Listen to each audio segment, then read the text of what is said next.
inshuti. Haleluya. Amen. Wapendwa, ni huzuni sana. Yemwe nagahinda gakomeye. Kuna mtu anatetea mashetani na bidika mahali mashetani ntagire n'isoni. Nilisema Ufunuo 12 navuze kuteshwa na 12 kuanzia 7 mpaka 9. Wera indwi kugeza ku 9. Inaonesha kisi anako malaika mkuu shetani shetani alikuwa malaika mkuu, yari mu malaika akaasi Mungu, agarariza Imana, na wa malaika waliopatana naye wakatupwa chini. Hanyuma na malaika bifatanije nawe barakorogwa. Wale nilisema tayari hukumu iko juu yao, hawana tena cha hivi kizuri, waisha hukumiwa tayari. Navuze yuko abo bamaze gucibwa urubanza byaheze. Msomaji anaweza nisomee pale Injili ya Yohana 16:11 tusikie juu ya leo shetani. Je, anaweza kupata ile neema ya kuwa au tayari ameshahukumiwa? Yohana 16:11 anasema nini? Yohana 16 ku murongo wa 11 anasema nini? 16:11 haravuga ngo 11 haravuga ngo iby'amateka kuko umwami w'isi yaciwe kwiteka. Bandanye malizia hiyo. Mkuu ngo iby'amateka ndio kuko umwami w'isi yaciriwe kwiteka. Tayari shetani ameshahukumiwa. Satani yaramaze gucibwa urubanza. Nilisoma ile 6:28 na sura 6:28 Korowani mwalimu akutaka kuigusia sana. Umwigisha zitukura ko cyane, kwa maana ione inamugusa kuko yabonye kuja murongo mukora kusanya makundi yote ya majini, imigwi yose y'ibisigo yaregeranije, na wanadamu walipatana nayo kama hao Waislamu wote hawa wako hapa, abantu bose bifatanije na Daudi tubona mu Waislamu. Akawaambia mwisho wenu ni jehanamu. Bivuga ngo rero iherezo ryanyu mwese ni muri Gehinomu. Mimi nishangaa mwalimu anakuja hapa. Yeye atangaje umwigisha yaje. Na hii kuraje wote kutetea mashetani. Numwete yaje afisa kugira mashetani. Kwa maana mimi ndani ya moyo wangu nicho gituma je mu mutima wanje. Ninapoangalia Waislamu, ndiko ndaraba Waislamu, nasikia machozi natoka. Chanumba marira. Hao watu ni watu wa kuombea. Aba bantu nabo gusengera. Jehanamu na wangoya. Gehinomu irabarindiriye. Ya kidole mzuri hivi. Siku iko. Wewe nushirutubye turumusuriro. Yesu iko nakuja. Yesu alikaraza. Kila jicho litamuona. Ulimitiso byose lizobibona. Kila ulimi takiri kwamba ni Bwana. Kandi n'indimi zose zitopatwa kwa Bwana. Majini ni jehanamu. Mwebwe n'ibisigo rero muri Gehinomu. Umilele. Ibihe byose. Hii mambo nasikia moyo unaniuma sana. Ibi niwe ndo mimba baze mu mutima. Ninapoona machozi inatoka kabisa. Siko ndabizo chanumba moyo sitakorotse. Sasa nilipenda mwalimu wangu hapa. Na kutumigisha ngaha. Alisema Yohana 3:10 Marko 3:11. Yasomye Marko 3:11.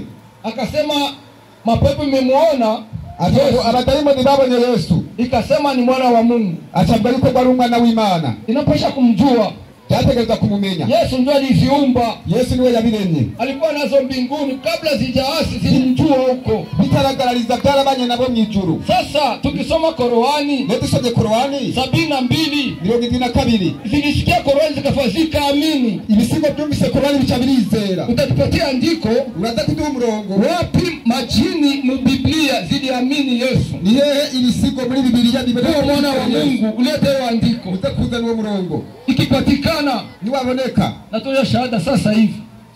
Chanora shahada kunyene. Waislamu, Abaislamu, mimi nasema kweli. Jembu zukuri. Nikisoma Biblia, sonya Biblia, Mathayo 11:11, Mathayo 24, 25, 41. Mathayo 25, 41. 25:41. Pasema tusikie. Haravuga ngo madadobwira n'abari bumoso ati ndi ruhande mwabitumenye muje mu muri utazini wategure wa murwanizi n'abamarayika biwe. Tayari Satani na hii majini n'ibisigo pero shaka hukumiwa. Tayari amade gucira ubani yao imurire n'uwabyo. Hao sasa wanamkana Yesu hawa.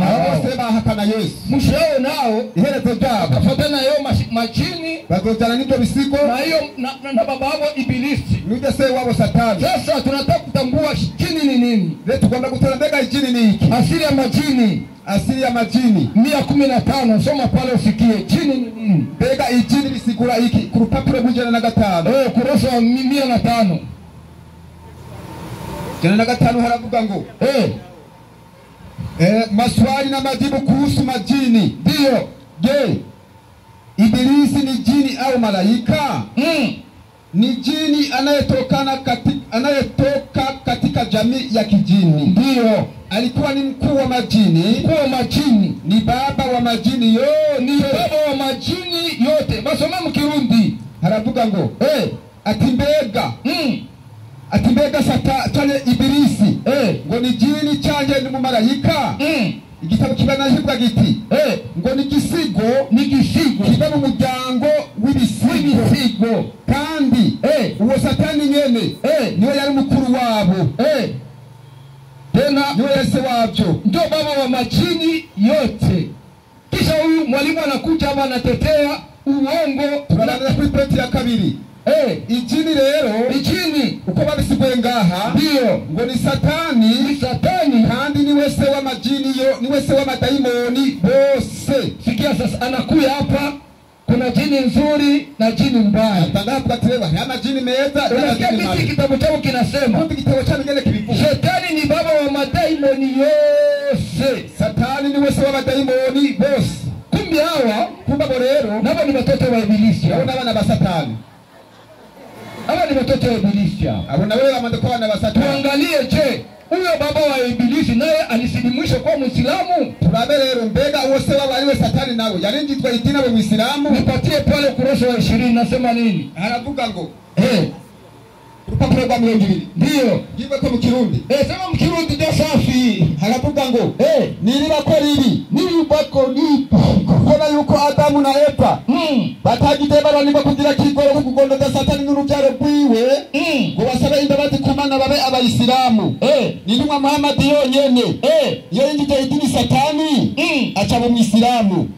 Sikia mambo murumva ibintu asetangia kwa Adamu kutakuri Adamu na Ibrahimu wanani wote bose wa Musa walishinda kumuingiza Shetani bose bana namwe kuingiza Satani mu idini. Lakini kitume Muhammad alikuwa mgabo yemera Muhammad salisoma Qur'ani tu. Amata kusoma Qur'ani gusa. Qur'ani ni kama vile unatupa asali hapa. Qur'ani ni nko ufuata ubuki ugasuka hasi. Utaona hizi zinakuja hapa. Qur'ani ni sadidiji. Na Qur'ani na majini. Na Qur'ani ni bisigo. Ni hatari kabisa. Na kada tukuru. Shetani akashika Qur'ani. Satani yumviriza Qur'ani nabo. Naye akasilimu. Na wacha injili dini. Pamoja na tuweke majini. Hamwe ni bisigo tuweke majini. Mimi nilisema 49:10. Jana suni 26 ku murongo w'icumi ya Muislamu ni Muislamu. 29 ku murongo w'icumi ngena wa Muislamu ni Muislamu. Shetani akishasilimu anakuwa Muislamu atakuwa nani? None Satani nawe amade kwinjira dini akaba Muislamu acha bande. Sitakuwa ndugu yao wa jamaa. Nacho mwenda wana Waislamu. Kisha nasikia sema banamulaani Shetani. Hadi kubariko baramuvuma bavuma Satani. Ni ndugu yao wa kumulaani. Kanda ni mwene wabo ntibashobora kumuvuma. Banadanganya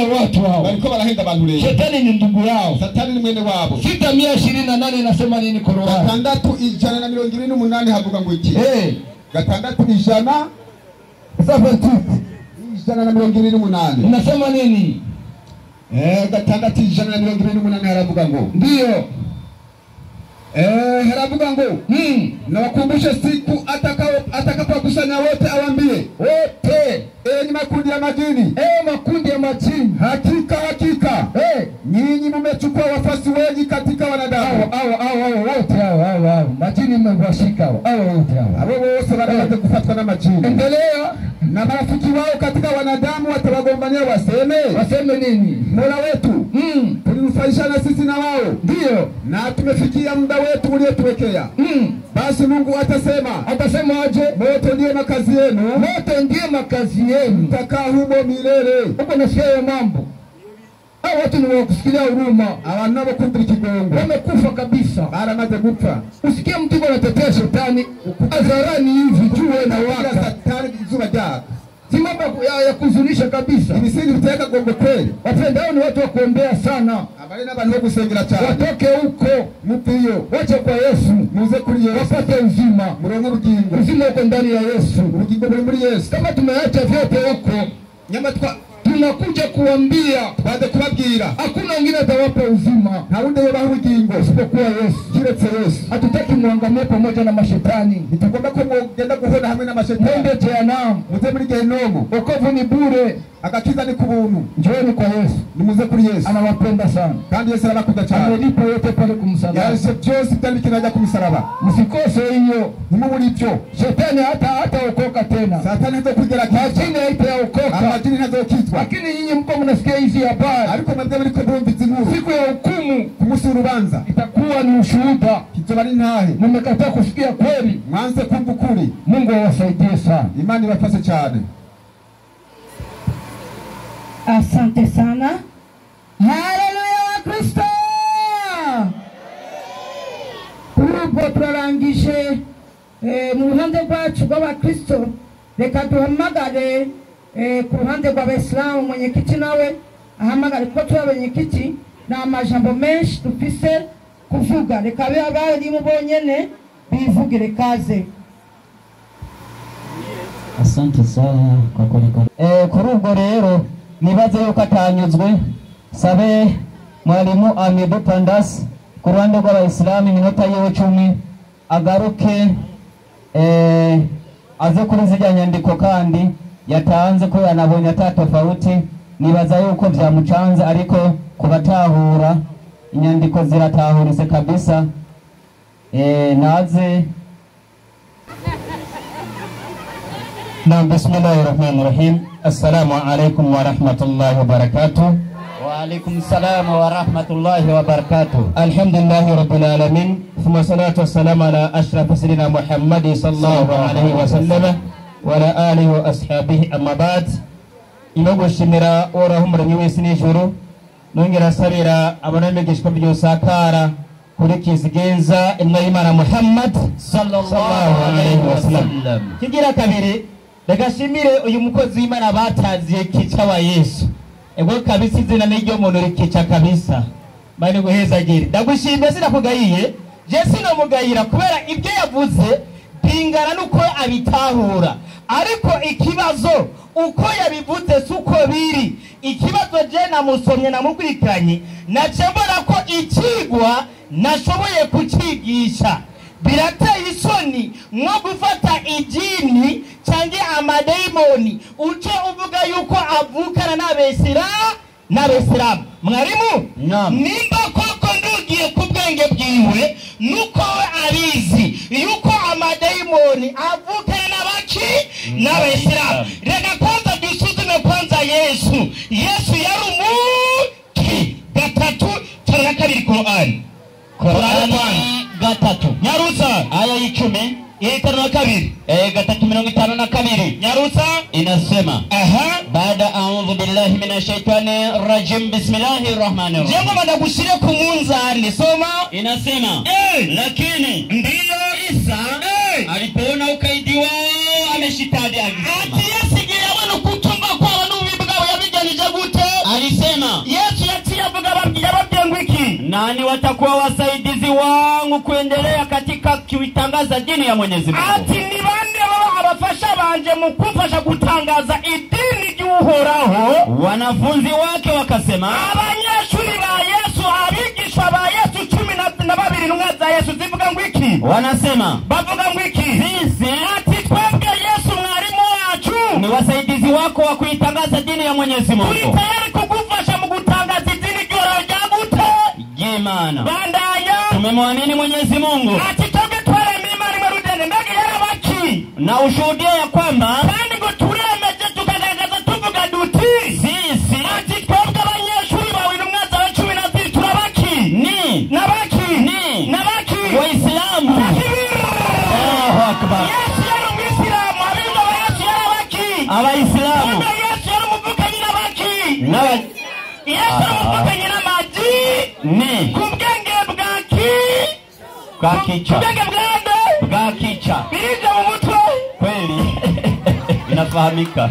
Uyo ni Yesu kweli. Wao ndiye yatangitangaza 10 Mose kweli. Nano msitubigenda Qur'ani 10 sura Yunus aya 44. Qur'ani 10 inayofanana inasema bismillahirrahmanirrahim. Jambo mandamushira kumunza nimba kwa amajina madaimoni arabavuke na besa neka dusuzume mwazima nazo gute. Na Musa akasema ati na Mose malaika enyi kaumu yangu, ati yemwe banu banje, ikiwa nyinyi mmemwamini Mwenyezi Mungu, nimba mwebwe mwaremeyura imani marudende, basi kurugororo, basi mtegemee yeye, ati nimwizere uhoraho imani marudende, kama nyinyi, nimba koko mwebwe murabaki, kama nyinyi murabaki, ni nini Waislamu kweli. takibir Umuislamu na majiri ubwenge bwande bwakica. Uhagaze moto yenu naingia uraja mu gikoni kweli kabisa. Aburahamu yari umwisilamu n'abantu biwe abesiramu, Yakobo umwisilamu n'abantu biwe abesiramu, ariko ku bwenge bwakica Abesilamu n'amavukanyi n'amaki n'amajiri. Genda kwishuri kwiga, genda kwiga. Mwarimu, ndio twebwe turahamwe na zijana kwijana kweli. amajini Ndio abesiramu tuvuze abesiramu n'abantu turi kumwe kabisa, hamwe n'abamarayika hamwe n'inkoko n'ibiti byose twaramwe n'iki n'Imana, twaramwe n'iki n'Imana. ariko dufise ukuntu dutandukanye gute mwarimu?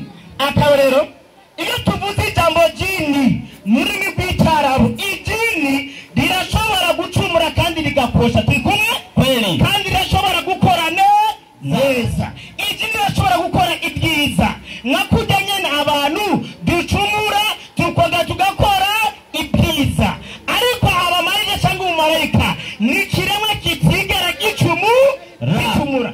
Birabaje kuvuga yuko ngo ye Satani ngo yahoze ari umumarayika, umumarayika mukuru Satani, Satani ngo yahoze umumarayika, ubwo Satani yahoze ari jini, aza kwitwa Satani Imana imaze gutegeka abamarayika bari mu ijuru hamwe n'ibinyabugingo byari mu ijuru by'uwo mirende Adamu. Satani aragarariza yitwa Azazili, amaze kugarariza niho yaciye yitwa Satani. Ntabwo ari Satani, manake Satani ni sifa kweli. Uri umugararizi witwa nde? Satani. Akarorero mwarimu, naam, nuko tubuta mwema gusenga Imana marudende, ukaje gusenga Imana zitatu cha witwa nde? Satani. Kuba rubaye umugararizi w'amategeko y'iki y'Imana, hata ngakitaje ni Satani uriwe kweli. kubera asenga Imana zingahe? Zitatu. Asenga Data, Mwana na Mutima Mwera Imana rimwe rudende, kumbe na kicha niki Satani. wako Satani weye.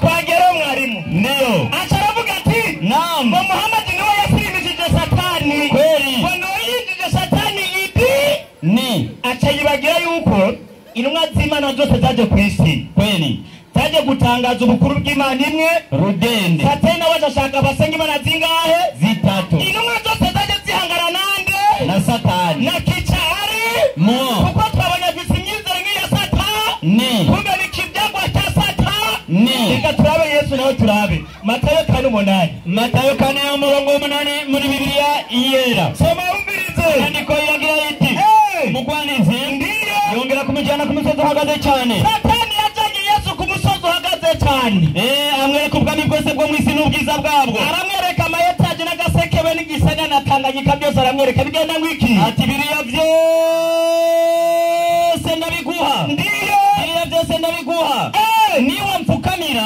ukagira iki? ukansenga. Ni bande basenga bapfukamye? N'abakristo bafite inyigisho zande za Satani, kubera n'abarabana bande ba Satani, twasanze na kicarinde Satani bandanya harabandanya. Ibyo byose ndabiguha niba mfukamira ukansenga. Uno Yesu aramubwira ati Yesu atanyishyura Satani yabishyuye ngwiki? yishyuwe kichati mpako Satani, mbako Satani, mpako Satani.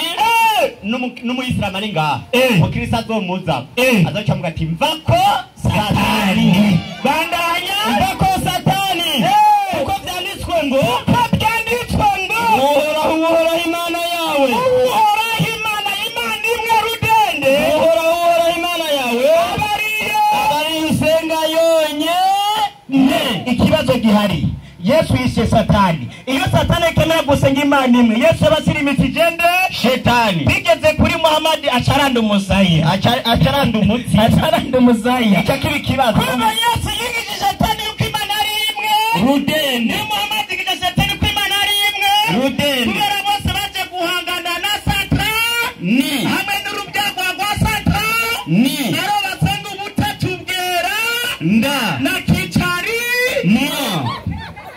Salamu alaikum. Bale nibo barufukuye. Twe tugenda kwigisha kitaalamu. Kushira ngaho ubwenge apana kujara ngaho ubujinga. Kabisa uzana ubwenge uvugira utahuye. Kabisa. Twagiye mwarimu. Mbega amadayimo cyangwa amashetani yakomotse hehe? Kabisa. Reka inkomoko y'amadayimo cyangwa amashetani. Soma igitabo cya Bibiliya Maraki 2:10. Maraki 2:10. Iyi Biblia ya Kirundi ndiyo nyene. Maraki 2 umurongo w'10. Asome umbirize. Inyandiko igira iti tubigishe kubura n'amavanga tubasaba. Soma. Kweli kabisa. Igitabo cya Maraki 2 umurongo w'10. Ndiyo. Inyandiko igira iti mbega twese ntidusangiye data. Mbega twese ntidusangiye data. Iyo havuze twese hari n'umwe avamwo. Amajina arabamwo. Inkoki irabamwo. Inki irabamwo. Bandanya. Imana yaturemye simwe. Imana yagize iki? Yaturemye. Amajina yaremwe niki? Ngira yaremwe na kicu. Yaremwe niki? Kicu aratubwira uwayaremye. Kicu yaremwe nande? N'Imana. Abantu twaremwe nande? N'Imana. Inkoko zaremwe nande? N'Imana. Kumbe twese dukomoka na kiretse byo mugabo byacanze. Aratubwira iyo yatumye. Niwashavuga ati amajina afite ubuvukane n'amaki unabesira mugenda kwiga. Reka turarembega amajina batene ubuvukane n'abandi abesiramu cyangwa abakristo. Samuel wa mbere 13:3. Samuel wa mbere 3:23. Sasa 21. Uko yamwe mumbi yarungitswe n'Imana yafata Sauli. Uko yamajimo narungitswe n'Imana agafata Sauli. Daudi yahitanye nanga. Agacuraranga. Daudi aratamba mana. Daudi arakomeza. Ni bande bakunda ibi? Abo nyene. Kagendana. Kuba uzi iki?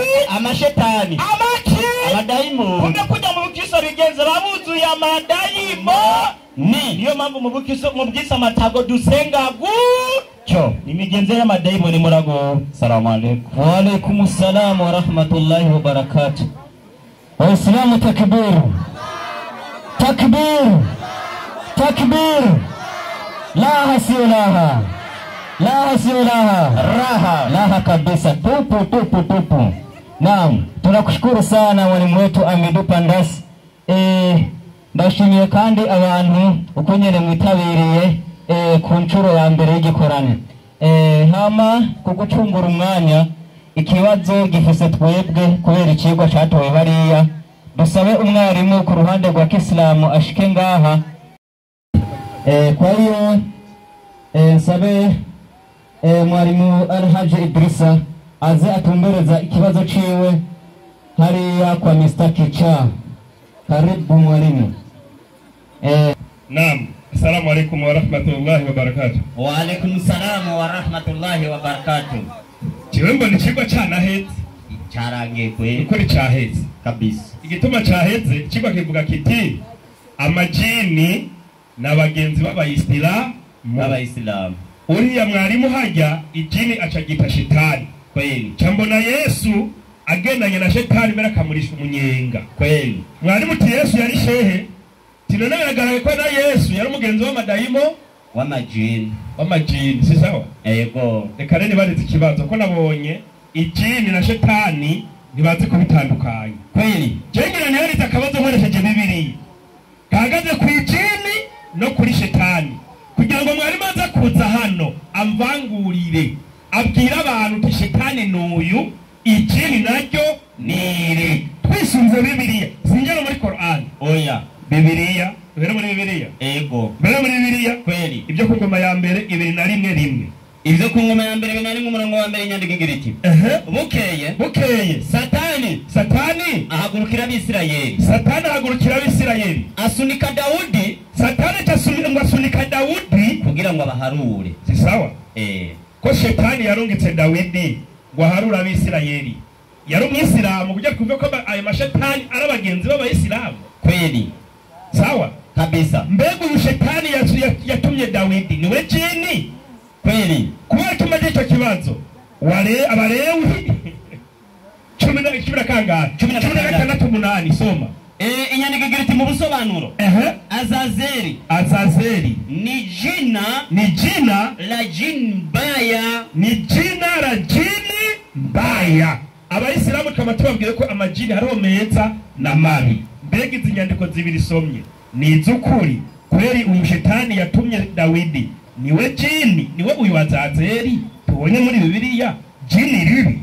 Salamu alaykum. Wa alaykum salam wa rahmatullahi wa barakatuh. Naam, urakoze cyane mwarimu. Kibazo cyatahuritse cyane, ndibaza ku mpande zose. Umwigisha ku ruhande rwa Gikristo aza kwishura, araza yishure ibyo ku ngoma ya mbere 21 ku murongo wa mbere. Kibazo niho cyaje gitumbereye, hama Balewi 16:8 yishure ku kibazo yabajeje. Mwenyekiti mwenza, karibu na usimamishe mwalimu upande wako.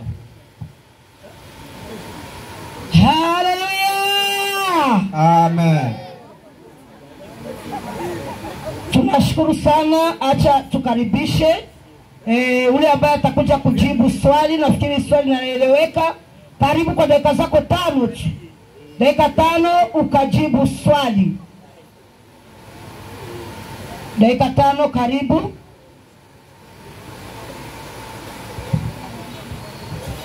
Haleluya.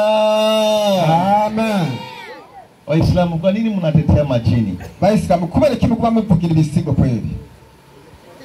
Mada ishahisha. Ikigwa cyamaze kurangira. Waislamu wamekubali kama majini, Abayisilamu bamaze kubona yuko ibisigo ni wandugu zao, ari bene wabo. Mumesikia amekataa?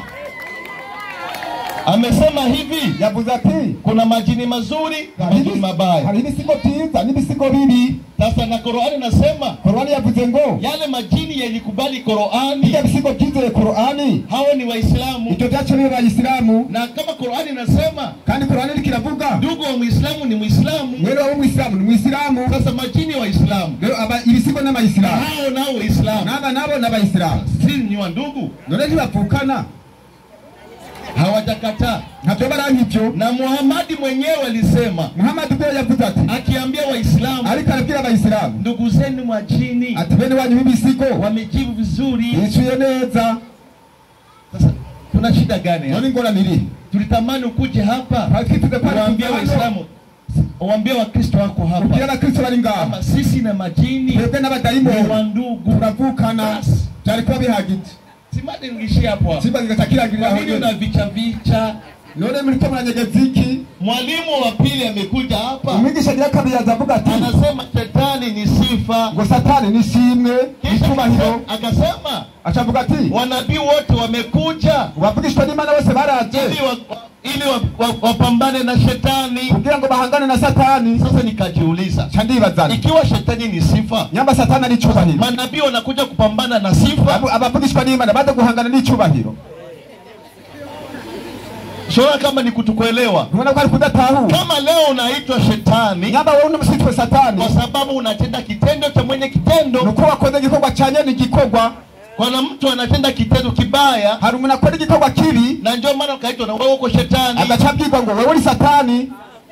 Ni hivyo. Nuko sasa leo lakini shetani ipo, ariko Satani ariho. Nataka kujibu swali lako. Ngomba nichuri kibazo cha Shetani ipo. Satani ariho. Al-Baqara 36.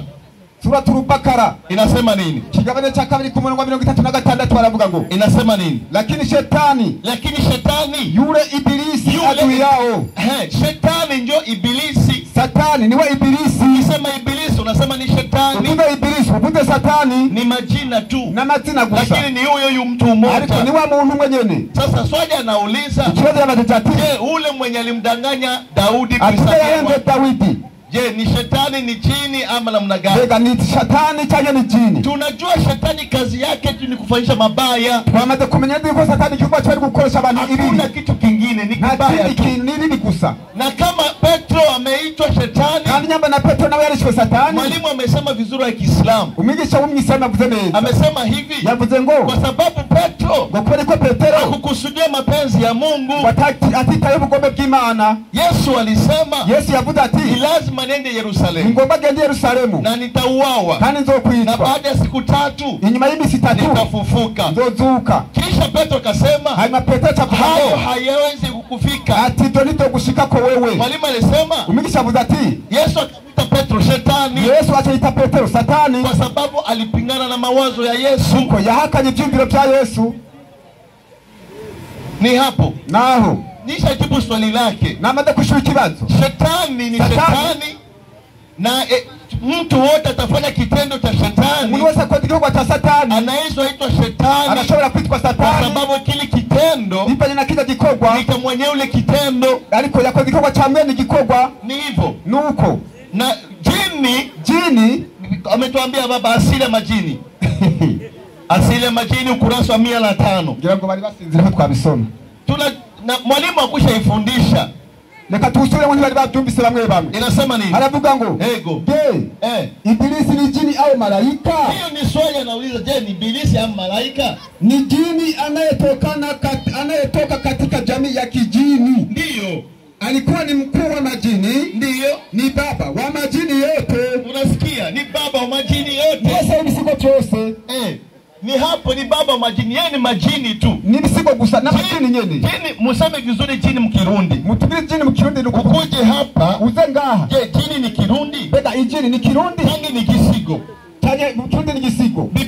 Biblia imesoma katika kitabu cha Walawi. Biblia mwadisoma mu gitabo cha Walawi. Je, mkirundi wanaandika jini? Bega mkirundi banditse ijini. Ama wanaandika visigo? Taje banditse visigo. Mbona unataka kutengeneza mazingira mazuri ya jini? Ngomba kutunganya kirere mimeze sema kisigo. Vuga ibisigo.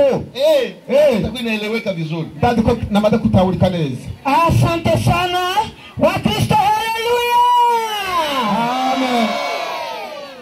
Kurugo turiko turumviriza amajambo y'Imana, ni kuri wewe guhitamo. Kumbure ibyo biriko biravugwa ngaha ivyerekeye amajini n'icarabu, mu Kirundi babita ibisigo cange impwemu mbi. Nuko kuri ubwo umwanya wacu uraheze, reka duhamagare mwenyekiti mwenza, kaze umwalimu wawe. Asante sana mwenyekiti Moza. Jewe nabukurikiranye akarenge ku kandi, mwarimu Hemedi umwanya wiwe amaze ngaha n'inyishu yatanze, numvise ubenga ntaho bihuriye n'ikibazo yabajije. Amakorosi gusa wanaelewa Kiswahili, yani kabetia njia panya kabisa. Ningemuomba mwalimu Idrisa aliyetoa swali aje kabisa, kama ameshindwa msaidie. Karibu mwalimu. Naam. Assalamu alaikum wa rahmatullahi wa barakatuh. Wa alaikum salam wa rahmatullahi wa barakatuh. Jewe narinda bizi kikibazo cha yatokwishura. Kweli namubwira muri ababalewi Azazeri jini mbaya. Sawa?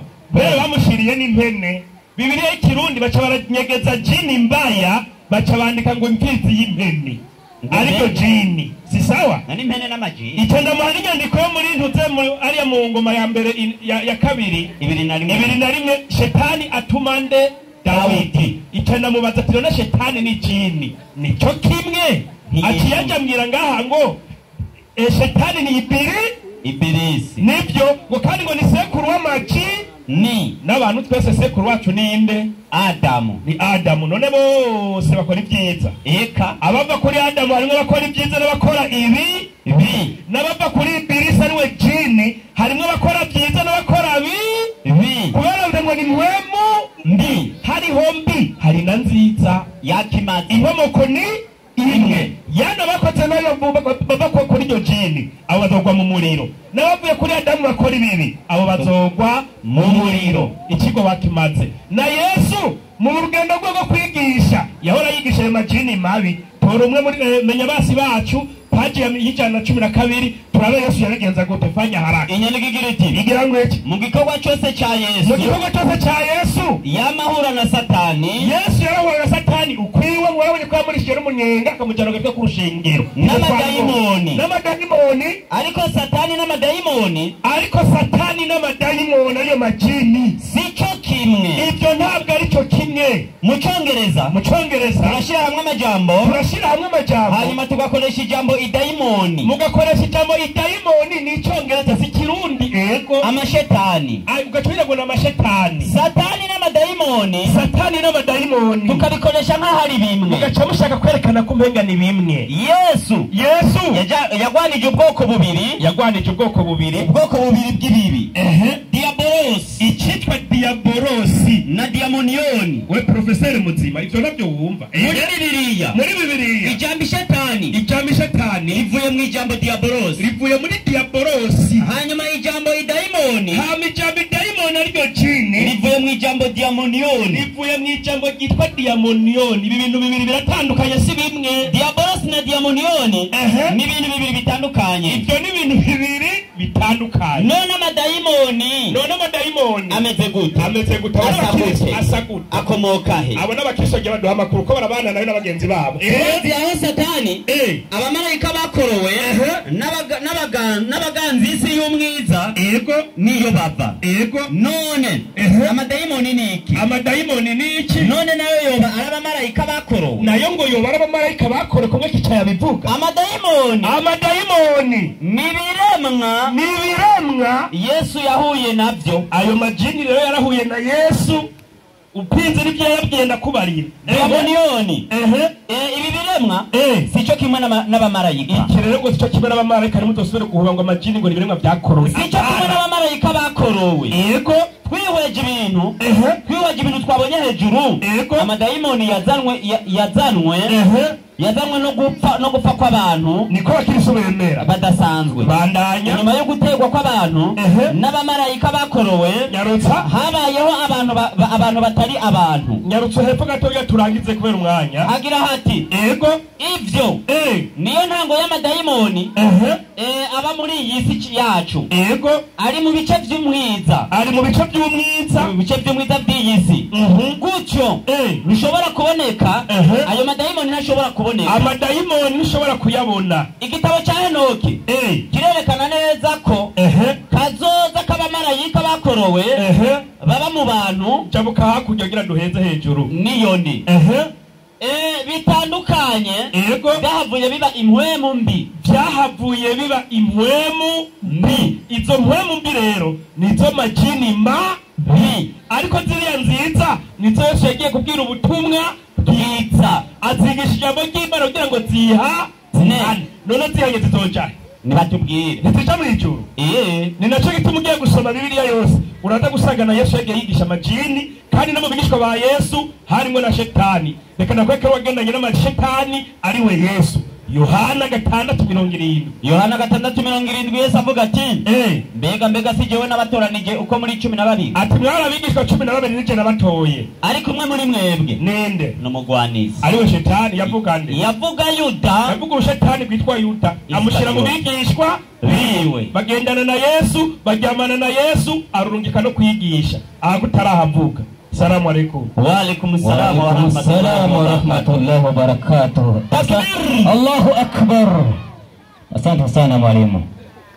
Haleluya wa Kristo.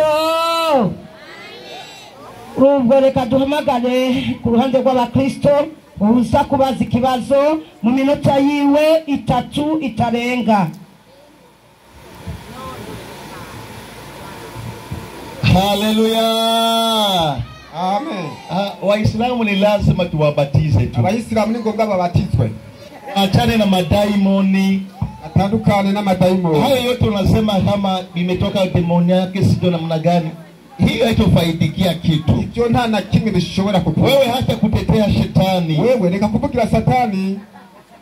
Hata nijenge swali kisha nimfuate huko. Kanibariza ikibazo. Asili ya majini ukurasa wa 20. Haravuga ngo ni bahati mbaya kwamba Adamu na Hawa. Unaweza na mara moja mu Kirundi haravuga ngo niriba ko riri kubona yuko Adamu na Eva batigeze barwanirwa kugira kigoro ko kugondoza Satani n'urubyaro rwiwe ngo basabe imbabazi ku Mana babe abayisilamu. Ni Muhammad wenyene gusa niwe yagondoze Satani amwinjiza idini aba umisilamu. Endelea. Kandi turashobora kuvuga yuko Muhammad abana b'abadayimo b'ibisigo igihe Muhammad yarinjiye idini, igihe Muhammad yarakiri ngaha ku isi biciye mu nzira yo kumviza Qur'ani nyeranda. Hapo inaonesha kama haterekana neza yuko Muhammad peke yake, Muhammad wewe nukiwe alimwambia shetani, niwe yabwiye Satani habari za Uislamu, amingize idini na kaingia dini, akaingia dini. Mwalimu amesema hapa umwigisha avuze ati Yesu alikutana na shetani, yahuye na Satani akamwambia mvako, amubwira ati mvako, ametoka shetani, Satani yaragiye kafukuzwa na Yesu, yirukanywe na Yesu. hakuna uhusiano na Yesu na shetani, amigenda hagati ya Yesu na Satani. Mwalimu mwenyewe alisema amefukuzwa shetani. Umwigisha kubona kwa Yesu yuko Satani ache yirukanwa. Wakati shetani amefukuzwa, Satani yirukanwa, akakuja kutembea akakutana na Muhammad. Aligenda yanga achahura na Muhammad. Shetani akamwambia Muhammad, Satani akamwambia Muhammad, umefukuzwa kwa Yesu. Yesu yanirukanye. Sasa wewe je? Noneho tifashe Muhammad akamekuja huko. Muhammad atibakwirukanye cyangwa kutosha shahada. Wewe uko na kutoa shahada gusa ili uwe Muislamu. Ndio Muislamu. Shetani akasema hakuna shida. Nta kibazo. Akamtoshea shahada. Akamutoza shahada. Na leo shetani umusire Satani ni Muislamu. Muislamu. Si ni kweli Waislamu? Usikurika ya Waislamu. Swali langu, kibazo changu, ikiwa shetani ni Muislamu, yamba Satani ni Muislamu, mwisho wake ni wapi? Iherezo jiwe ni hehe? Shetani ataenda mbinguni? Ega Satani adoza mwijuru? Swali langu ni kibazo changu. Muda unakwisha. Sawa.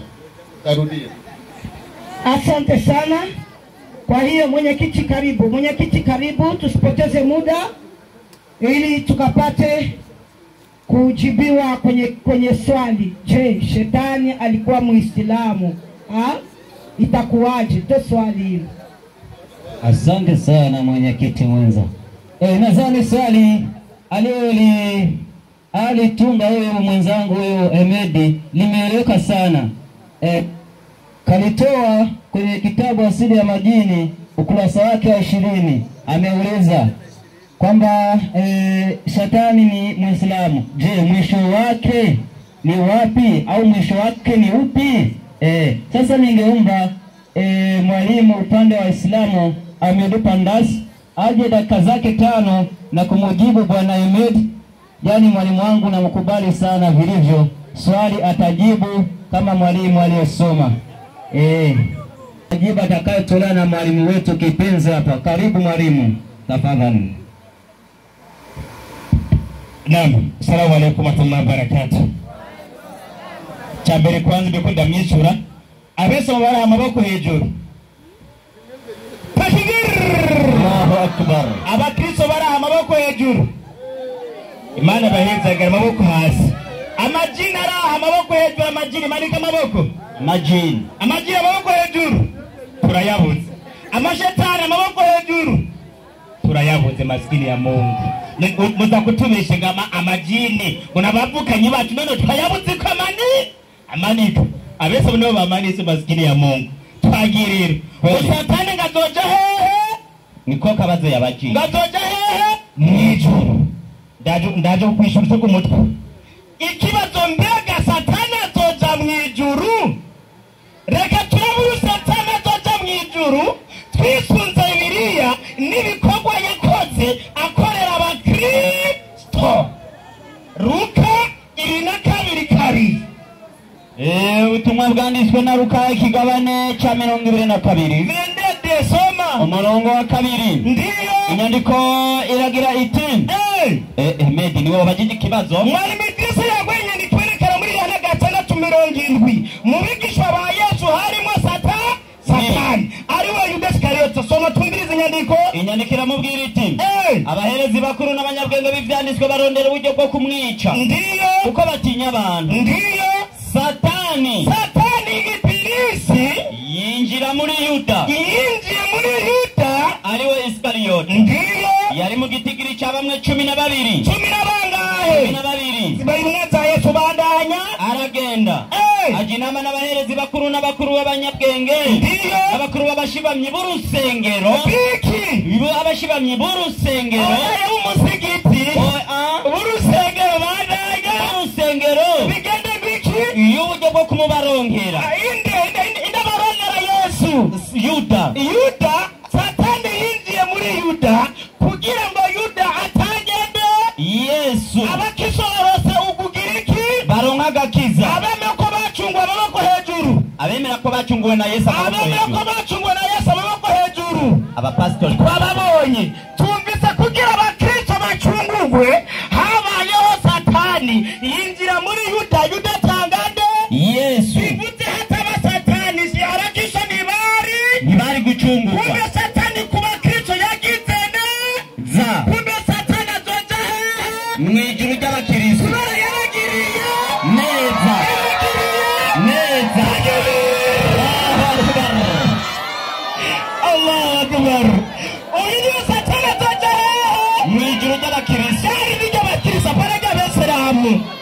wamwambise uyo ni wanyaza mwijuru kweli satani wabesa mugute soma tubandanye nyandiko satani ndiyo wao ndi ipirisi soma nyandiko mwalimu mari isura tumuruke iyi nyarutsa aya ya 5 nyarutsa isoma umviriza uyo ni wa satani wanyabagiriye neza muzomaza n'agashimwe mujane mujyajuru kiwanyu ariko apana muri paradizo haramu kizo kwinjirayo kweli kurabunjanira uyu satani twabanye abakiza zoje mu mwijuru abakristo niwe yabagiriye ibyiza abakristo bacoronka iki ugucungurwa yabagiriye neza kandi uyu rero niwe wundi byari bimeze ukuri gitabo muragisomerwa amadayimoni ibintu igitabo kitwa ngwiki tubaze Dr. Ellen G. White byarwa byo mwisi beruka paji ya sase kantwiti sawa kabisa inasema hivi igitabo cha madayimoni basoma ngico ngaho bitewe nuko imyuka mibi amadayimoni ihamya yuko yizera Bibiliya aremeza neza ko yizera iki Bibiliya abakisu nabo bizera igitabo kitwa ngwiki Bibiliya kumbe bize bafise igitabo cyo kimwe n'amadayimoni aya no muzojana mwijuru ryanyiki kweli kabisa hapana muri paradiso kweli twabwira satani wao ni ibilisi ndiyo haramu kwinjira mwijuru azoja mu muriro inasema hivi mu byukuri ijuru ihanamiye isi ndiyo bararisharije ndiyo nibiri muri ryo ndiyo biri muri nyenyeri n'ibimura by'inyenyeri ndiyo tubigiramwo ibyo kumijurira ku mashetani kandi amashetani twayateguriye n'igihano cy'umuriro umurugiriki uturira cyane amashetani azoja mu muriro imarije tudatimwa cyo gusoma Qur'ani muze musabe koroha barinde na satani yavumwe wa wundi yategurirwa umuriro ni sura tunar sura ya 16 aya ya 28 gendo basome salamu alaykum وعليكم السلام وعليكم السلام ورحمة الله وبركاته. الإسلام تكبير، الله أكبر، تكبير لا هسيلاها راها.